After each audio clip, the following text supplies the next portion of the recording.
ஃபஃபிர்ரு இலல்லாஹ், செய்கின்ற பாவங்கள் குற்றங்கள் நீங்குதலை விட்டு அல்லாஹ்வை நோக்கி விரைந்து செல்லுங்கள். அதுதான் உங்களுடைய வாழ்விலுடைய மறுமையுடைய வாழ்வுடைய எல்லா வெற்றிகளுக்கும் அடித்தளம். தூபு இலல்லாஹி தௌபத்தன் நசூஹா, அல்லாஹ்விடத்தில் தூய்மையான மீளுதலை கொண்டு அல்லாஹ்வை நோக்கி வாருங்கள். அல்லாஹு அஷத்து ஃபரஹன் பி தௌபத்தி அபதி, அல்லாஹ் ரப்புல் ஆலமீன் ஒரு அடியானுடைய தௌபாவை எல்லையற்ற மகிழ்ச்சியோடு அல்லாஹ் அங்கீகரிக்கிறான். ஹுவல்லதி யக்பலு தௌபத்தன் இபாதி, குர்ஆன் சொல்லுகிறது அவன்தான் மீளுதலை அங்கீகரிக்க கூடியவன். வல்லாஹு யுரீது அய்யதூப அலைக்கும், ஒரு அடியான் மீண்டு வருவதை அல்லாஹ் ரப்புல் ஆலமீன் விரும்புகிறான்.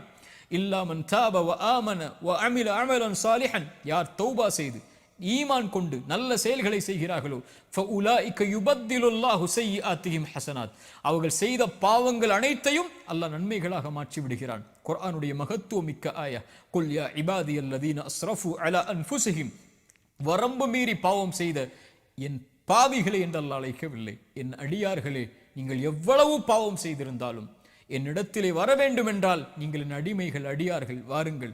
லா தக்னது மிர் ரஹ்மத்தில்லாஹ், அல்லாஹ்வுடைய அருளில் ஒருபோதும் நம்பிக்கை இழந்து விடாதீர்கள்.